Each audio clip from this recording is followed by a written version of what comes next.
আল্লামা জনাব হযরত মাওলানা আলহাজ আজিজুল জিহাদি হুজুর, সভাপতি সহসভাপতি কেন্দ্রীয় জাতীয় মুফাসসির পরিষদ ঢাকা। আমি সম্মানিত হুজুরের মূল আলোচনা শুরুর আগে এই সাইকেল ভাইরা দাঁড়িয়ে আছেন, ভাই দাঁড়িয়ে ফেরা যাবে না, ঘোরাফেরাও এখন করা যাবে না। আপনারা একবারে সকলে সুন্দরভাবে বাঁধতে থাকবেন, আর কোনো রকম বলা যাবে না।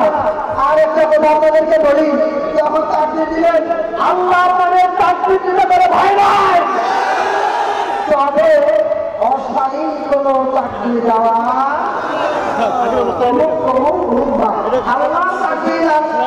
একমাত্র আমরা তাকবীর দিব আল্লাহ আর রাসূল আমাদেরকে তার সেই কথা, আর অন্য কথা বলা যাবে না। মুসলিম আগে যেন বসে চারিদিকে আজমা মন্ত্রের কান্নার আওয়াজ আসে, এই কথা বলে আমি শেষ করছি। আজকের প্রধান মেহমান হুজুর বসে আছেন, তারপর আমি যে বললাম বসানোর জন্য আমি হুজুরের কাছে ক্ষমা চেয়েছি। আর এই অপর এলাকা মসজিদ কমিটি এবং এলাকাবাসী সকলের পক্ষ থেকে প্রধান মুফাসসিরকে মোবারকবাদ জানাচ্ছি এবং আজকের প্রধান মুফাসসির জনাব হযরত মাওলানা আল্লামা আজিজুল হক সাহেব আমাদের এই মুহূর্তে আলোচনা শুরু করছেন। আপনারা সকলে চুপচাপ বসে শান্তভাবে তাফসীর শুনবেন ইনশাআল্লাহ।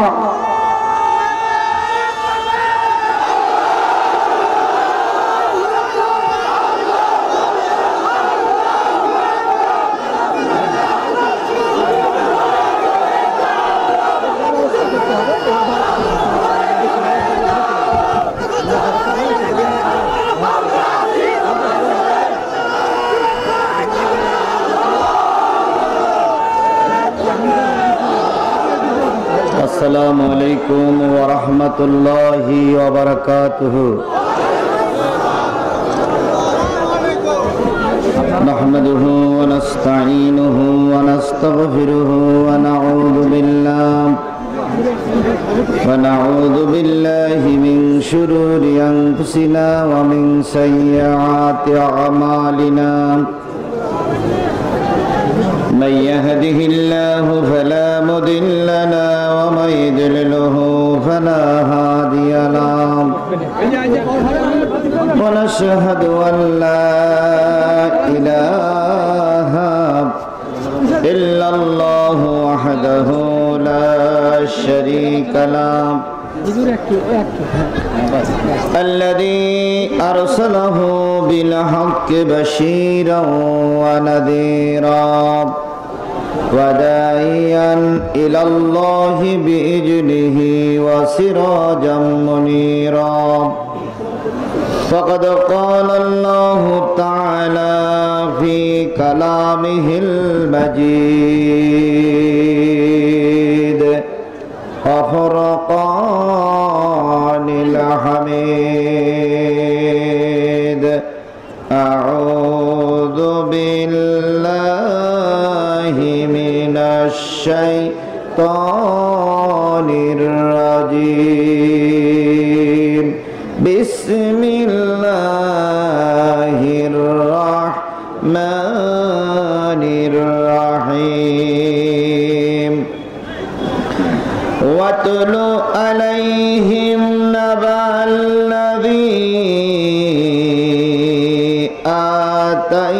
آتيناه آياتنا فانسلخ منها فاتبعه الشيطان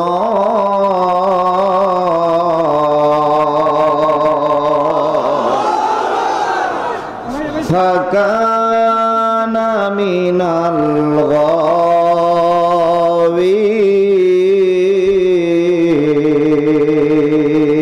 الغاوين.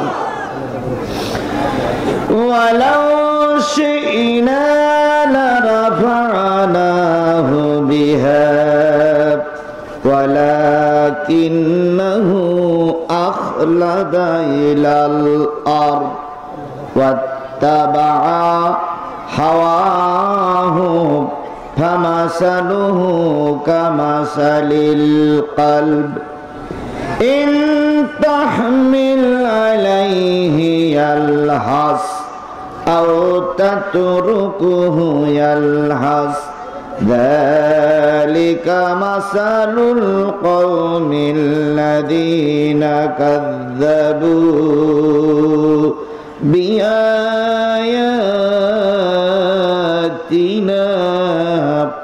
فاقصص القصص لعلهم يتفكرون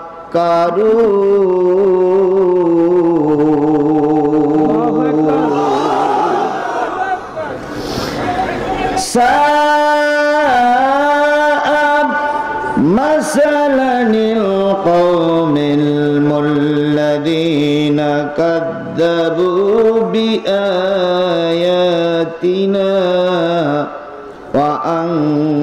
وأنفسهم كانوا يظلمون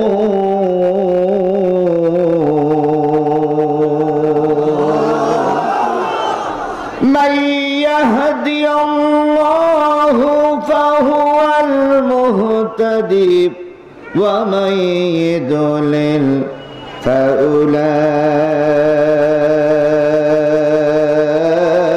فأولئك هم الخاسرون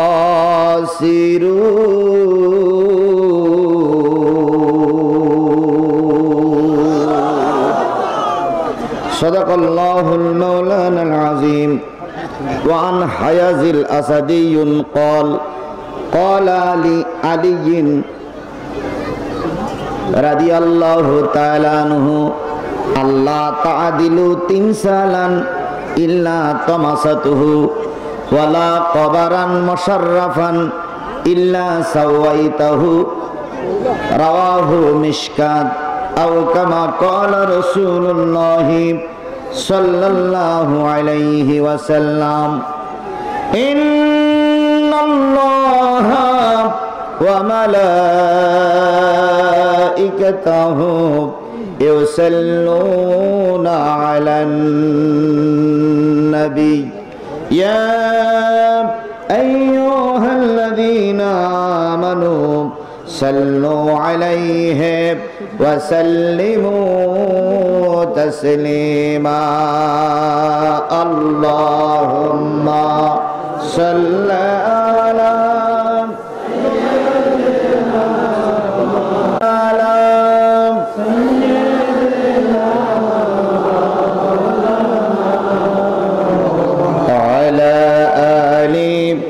سيدنا مولانا কেউ বা তোমার পাগল বলে কেউ বা তোমার পাগল বলে কেউ বা বলে জাদুকর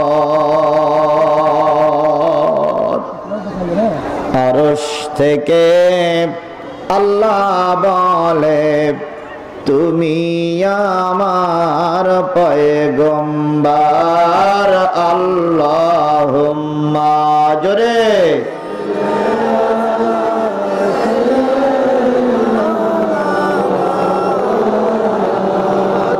আলা আলি সাইয়্যিদিনা মাওলানা আরশের নিচে সিজদায় পড়ে আরশের নিচে সিজদায় পড়ে কানবে নবী যারে যার মাফ করে দাও ওগো আল্লাহ উম্মত আমার গুনাহগার আল্লাহুম্মা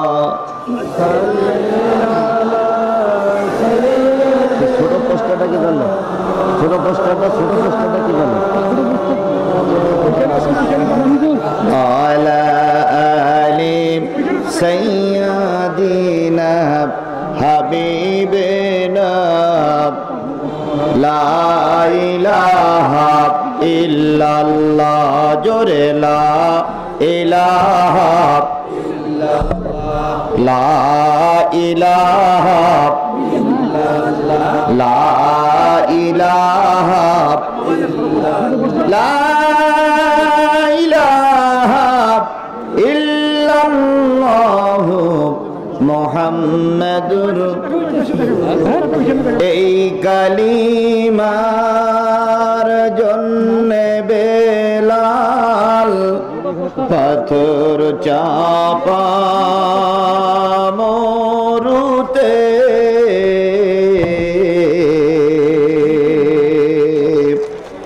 এই কালিমার জন্যে বেলাল পাথর চাপা মরুতে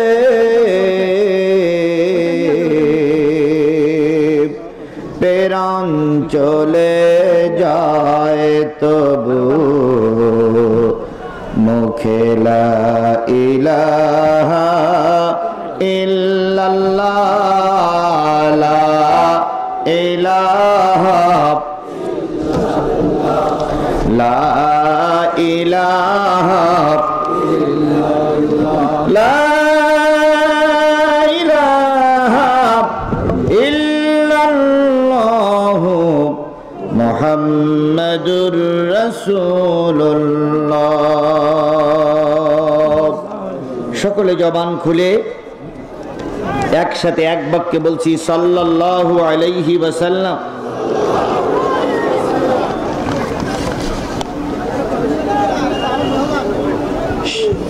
দক্ষিণ তিতুপাড়া, তিতপাড়া, সরকারপাড়া, জোরজিগা বাজার কেন্দ্রীয় জামে মসজিদের উন্নয়ন কল্পে জোরজিগা বাজার কেন্দ্রীয় জামে মসজিদ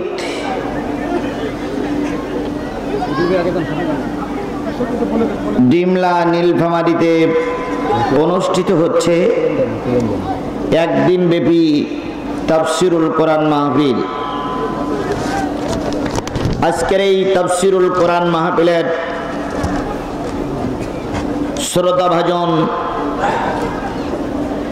সম্মানিত সভাপতি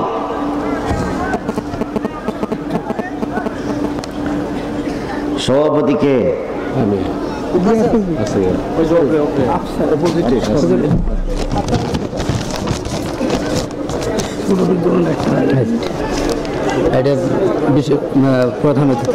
জনাব মোহাম্মদ আফসার আলী সরকার, সভাপতি কেন্দ্রীয় জামে মসজিদ জোরজিগা। আজকের মাহফিলের সম্মানিত প্রধান অতিথি বীর মুক্তিযোদ্ধা জনাব আফতাব উদ্দিন সরকার, মাননীয় জাতীয় সংসদ সদস্য ডোমার নীলফামারী 1। আজকের এই মাহফিলের সম্মানিত অতিথিবৃন্দ, আলোচনা করে ধন্য করলেন ডোমার ইসলামিয়া ফাজিল মাদ্রাসার সম্মানিত আরবি প্রভাষক হযরত মাওলানা আব্দুল খালেক সাহেব, হযরত মাওলানা আশরাফুল ইসলাম সাহেব সহ গর্বিত মায়ের গর্বিত সন্তান শ্রদ্ধেয় ওলামায়ে হযরত। নীলফামারী, পঞ্চগড়, ঠাকুরগাঁও, রংপুর, পার্শ্ববর্তী জেলা দিনাজপুর থেকে আগত দিনদার, পরেজগার, মুত্তাকি মুসলমান ভাই ও বন্ধুগণ, পর্দায় অবস্থানদাতা শ্রদ্ধাশীলা মা ও বোনেরা, সকলকে নিয়ে আবারও সালাম বিনিময় করছি। আসসালামু আলাইকুম ওয়া রাহমাতুল্লাহি ওয়া বারাকাতুহু। ওয়ালাইকুম আসসালাম। আল্লাহ পাকের দরবারে লক্ষ কোটি শুকরিয়া, যিনি হাজার হাজার মুসলমানকে একত্রিত করেছেন কোরআনের জন্য, কোরআন শোনার জন্য। বলুন তো আমরা এখানে এসেছি কি শোনার জন্য? সবাই মিলে বলুন কি শোনার জন্য? কোরআন শোনার জন্য আপনারা আমরা সবাই একত্রিত হয়েছি। আল্লাহ পাক আপনাকে আমাকে কোরআন শোনার জন্য কবুল করেছেন, এই জন্য মালিকের দরবারে শুকরগুজার হচ্ছি। সকলে মিলে বলছি আলহামদুলিল্লাহ। আমরা যারা এখানে উপস্থিত হয়েছি, যারা এই প্যান্ডেলের ভিতরে টুপি মাথায় দিয়ে উজু করে বসেছি, আমরা সবাই মুসলমান। আমরা সবাই কি মুসলমান? আপনি আমি হয়েছি, এর চাইতে বড় রহমত আমাদের উপরে আল্লাহর আর কিচ্ছু নাই যে আল্লাহ পাক আপনাকে আমাকে মুসলমান বানিয়েছেন। আবার মুসলমানের ভিতরে বিভিন্ন জাত এবং পদের মুসলমান আছে। কেউ 2 ঈদের নামাজ পড়া মুসলমান, কেউ শুক্রবারের নামাজ পড়া মুসলমান, কেউ জীবনে 1 ওয়াক্ত নামাজ পড়ে না, উনিও মুসলমান। কেউ বাবা চামড়া কেটে বাদ দিয়ে নামের প্রথমে ইসলাম যোগ করে দিয়েছে, উনিও মুসলমান। কেউ কোরআনের মাহফিল গুলো বন্ধ করছে, উনিও মুসলমান। কেউ আলেম ওলামাদের রক্ত দিয়ে রাজপথ লাল করছে, উনিও মুসলমান। কেউ বড় হুজুরকে জেলে আটকে রেখে আনন্দ করছে, উনিও মুসলমান। কেউ আজান সহ্য করতে পারে না, উনিও মুসলমান। কেউ কোরআনের মাহফিল সহ্য করতে পারে না, উনিও মুসলমান। আপনিও মুসলমান, আমিও মুসলমান।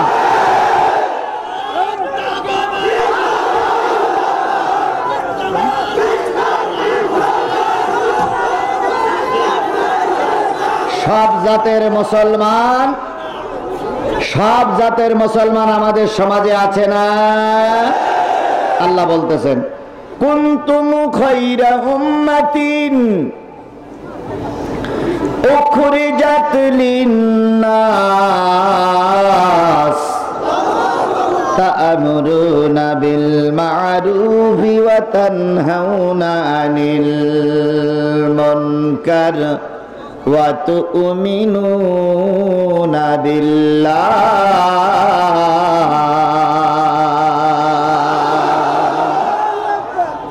কার কথা? তোমরাই হলে সর্বোৎকৃষ্ট উম্মত। অগণিত মানুষের ভিতর থেকে তোমাদের বাছাই করলাম। তোমরা মুসলমান, তোমরা টুপিওয়ালা, তোমরা ইমানদার, তোমরা কলেমাওয়ালা। তোমাদের দায়িত্ব হচ্ছে সৎ কাজের আদেশ করো, অসৎ কাজের নিষেধ করো, আর পুরাপুরি আল্লাহর পরে ঈমান আনো। তাহলে পুরাপুরি ঈমান আনতে হবে কার উপরে? এবার আমি মুসলমানদেরকে জিজ্ঞাসা করি, আল্লাহর পরে পুরাপুরি ঈমান কি আমাদের আছে? আছে? আছে? আমার তো বিশ্বাস হয় না। আল্লাহর ভয় যতটুকু দিলের ভিতরে ঢুকেছে, তার চাইতে বেশি মানুষের ভয় দিলের ভিতরে ঢুকেছে। কেন এই ভাগ হবে না? নামাজ পড়তে গেলে হয় জঙ্গি, যারা নামাজি তারা জেল খেটে বেড়াচ্ছে, আর চোরেরা সমাজে মাতব্বরি করে বেড়াচ্ছে। তুমি চোরের বংশ চোর, তুমি কিসের মাতব্বর? তুমি চুরি করে মেম্বার হয়েছো, চুরি করে চেয়ারম্যান হয়েছো। তোমার মতন চোরের মাতব্বরি আমরা মানি না, মানি না, মানি না। অথচ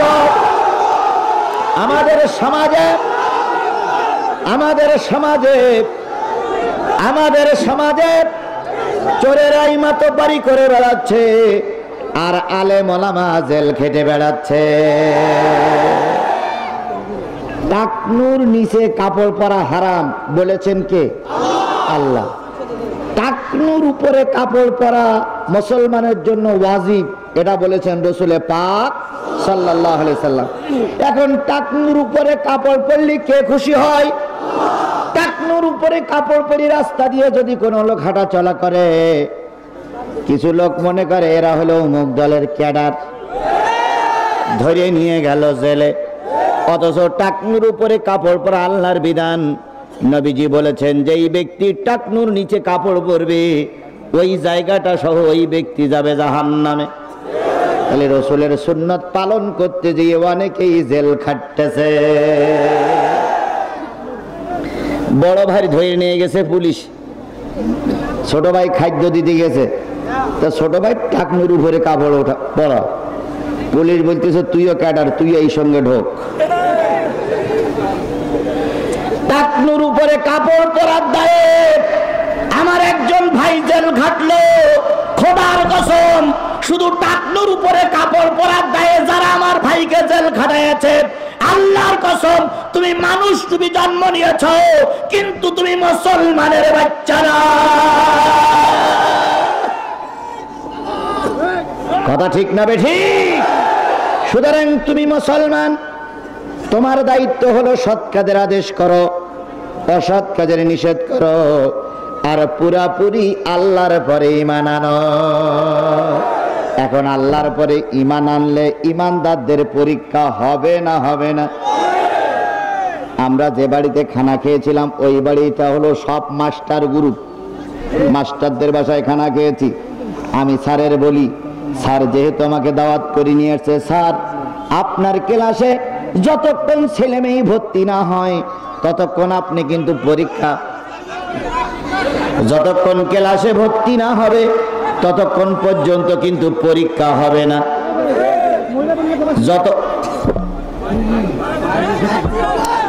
যতক্ষণ আপনার ক্লাসে ভর্তি না হবে, ছাত্র ছাত্রী ভর্তি না হলে পরীক্ষা হয় না। রাস্তার ছেলে ডেকে পরীক্ষা নেওয়া যায় না। আপনি আমি ইমানদার, আল্লাহর ক্লাসে ভর্তি যখন হয়েছি তখন আপনার আমার পরীক্ষা হবেই হবে।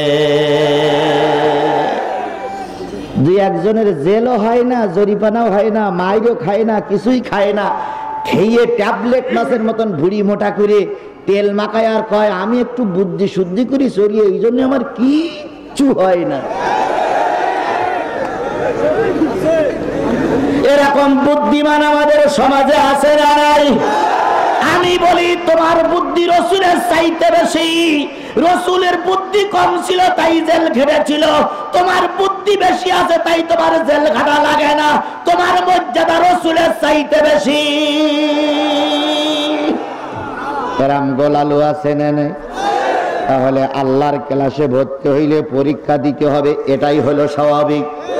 এখন আল্লাহর ক্লাসে ঈমান নিয়ে ভর্তি হলে পরীক্ষা কি দিয়ে হবে সেটা কোরআনে আছে না নাই? আল্লাহ বলতেছেন, ওয়ালা নাবলুওয়ান্নাকুম বিশাইইম মিনাল খাউফি ওয়াল জু' ওয়া নাকসিম মিনাল আমওয়ালি ওয়াল আনফুসি ওয়াত থামারাত ওয়া বাশশিরিস সাবিরিন।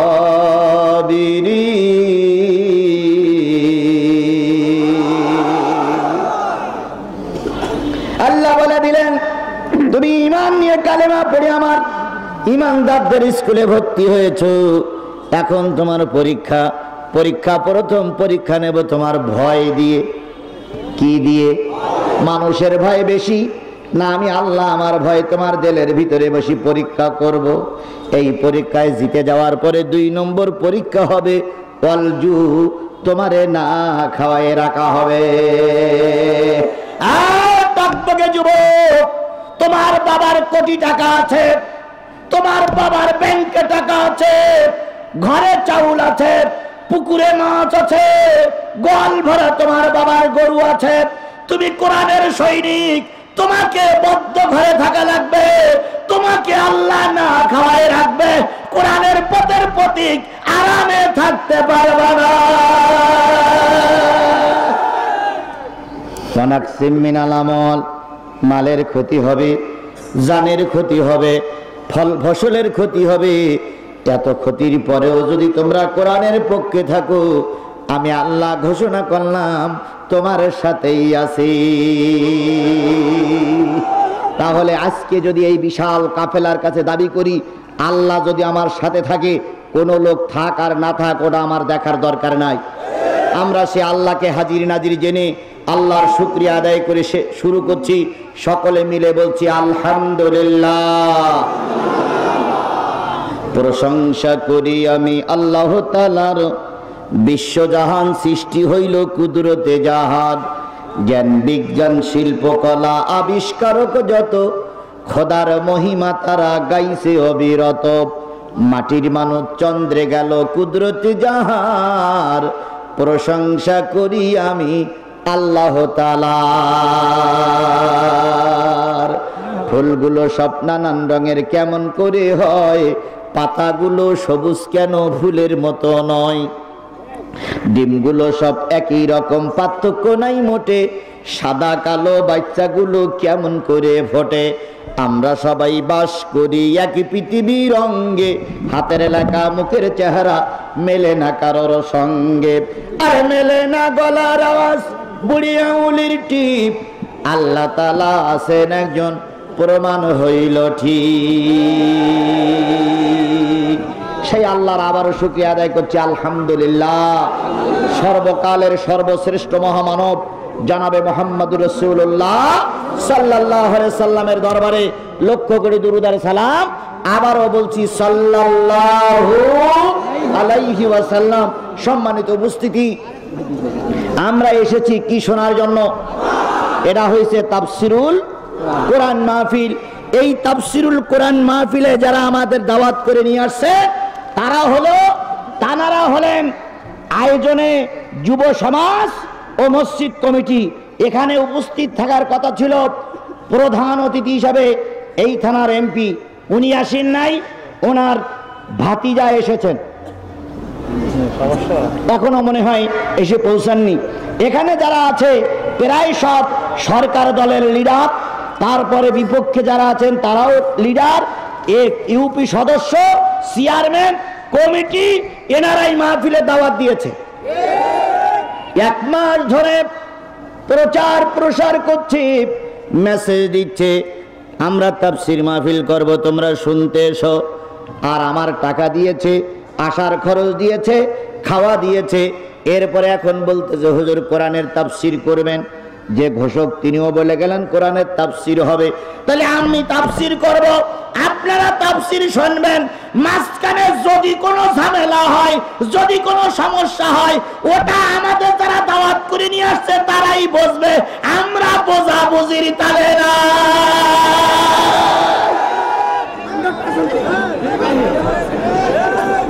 কথা ঠিক না বেঠি? আমিও দাওয়াতি মেহমান, আপনারাও দাওয়াতি মেহমান। আপনারা কি বিনা দাওয়াতে আসছেন নাকি?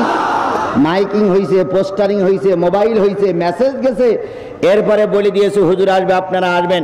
আর আমাকে তো আজ 7-8 দিন শুধু বলতেই আছে হুজুর আসেন, হুজুর আসেন, হুজুর আসেন। তাহলে ওনারা আমাদের ডেকে নিয়ে আসছে, দাওয়াত করে নিয়ে আসছে, খেতে দেবে ওনারা, বসাবে ওনারা, জায়গা দেবে ওনারা, যদি কোনো লোক অসুস্থ হয়ে যায় চিকিৎসা দেবে ওনারা, যদি কোনো ঝামেলা হয় মোকাবেলা করবে ওনারা, যদি কেউ বাধা দেয় মোকাবেলা করবে ওনারা। আমরা কোরআন বলবো, আপনারা কোরআন শুনবেন, কারোর বাধা আমরা মানবো না, মানবো না।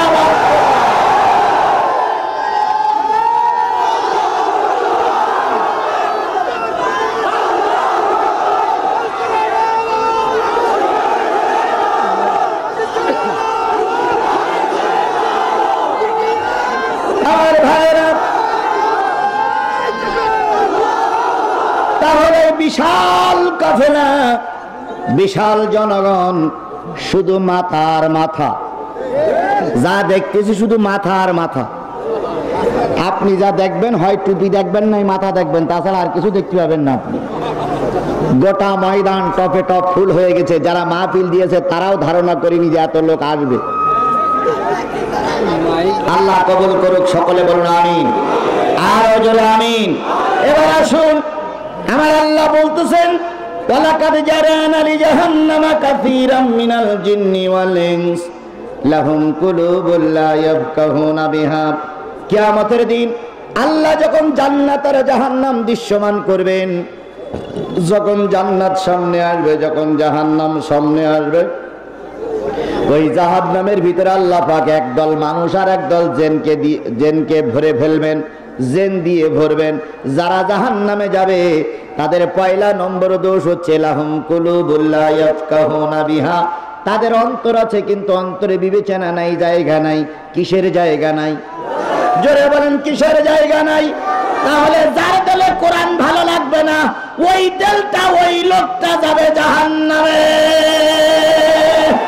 আয়ুনুল লা ইবসিরুনা বিহা, তাদের চোখ আছে কিন্তু চোখ দিয়ে দেখবে না। কি দেখবে না?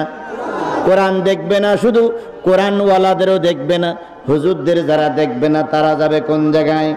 আযানুল লা ইয়াসমাউনা বিহা, তাদের কান আছে কিন্তু কান দিয়ে তারা শোনে না। কি শোনে না? এই লোকগুলো যাবে জাহান্নামে। সুতরাং এই জাতীয় লোক এখানে যারা আছে, জাহান্নামী যারা আছে, তারা আজকের কোরআনের মাহফিলে বসবে না।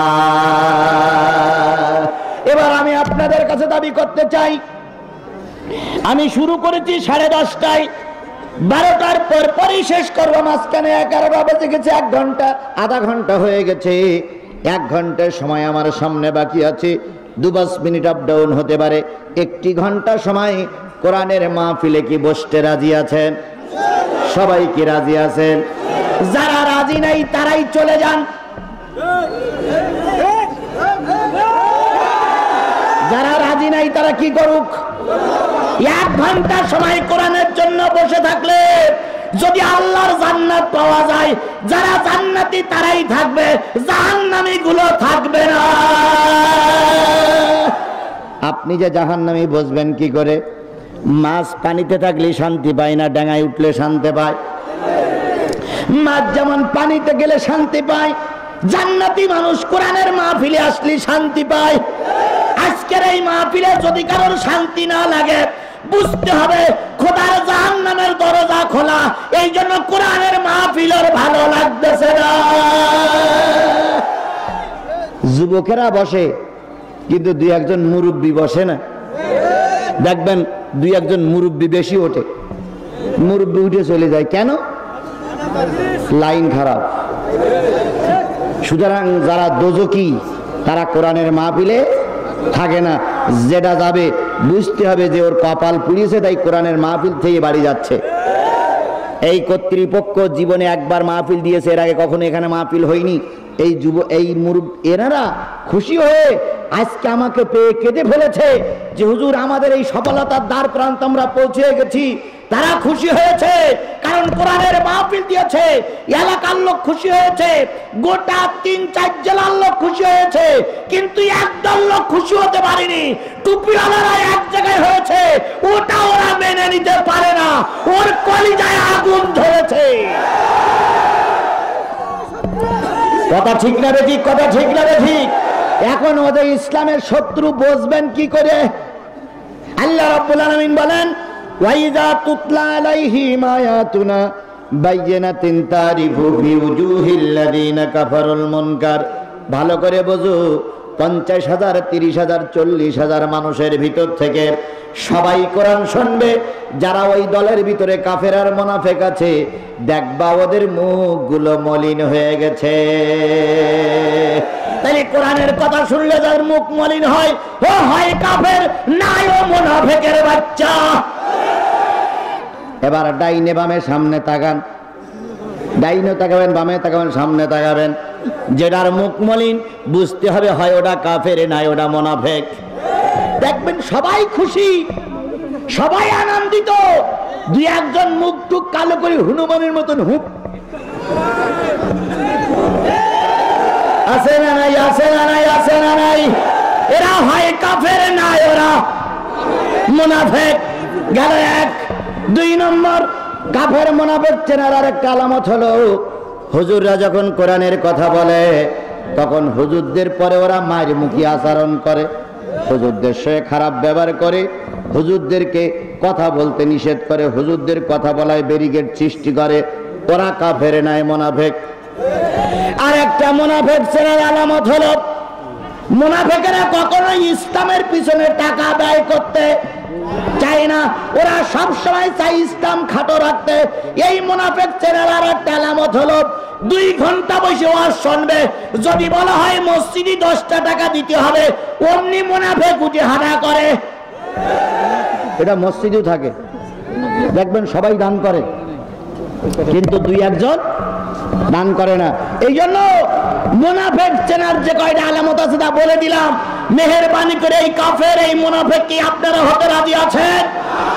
আল্লাহ পাক আপনাকে আমাকে কবুল করুক। আমি যে সূরা থেকে আজকে তেলাওয়াত করেছি সূরা আরাফ। কোন সূরা?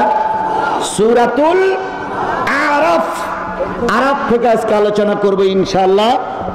আমি আরাফের দিকে যাচ্ছি। আমি আপনাদের কাছে অনুরোধ করি, আমি আপনাদের কাছে আহ্বান জানাই দুইটা তিনটা জিনিস। সেটা হলো, একটা লোক যদি মসজিদের কথা শুনে উঠে হাঁটা করেন তাহলে বলবো আপনি আল্লাহর দুশমন, মসজিদের দুশমন, রাসূলের দুশমন। আমার বাড়ি যে মসজিদটা আছে এই মসজিদটা কাবার অংশ, বিশ্বাস হয় আপনার? এই মসজিদটা কাবার অংশ, বিশ্বাস হয়? কাবা ঘর তৈরি করেছিলেন হযরত ইব্রাহিম খলিলুল্লাহ আর ইসমাইল জবিউল্লাহ, দুই বাপ বেটা। কথা না, দুই বাপ বেটা কাবা তৈরি করার পর কিছু বালি দেরি হলো। কি দেরি হলো? বালি।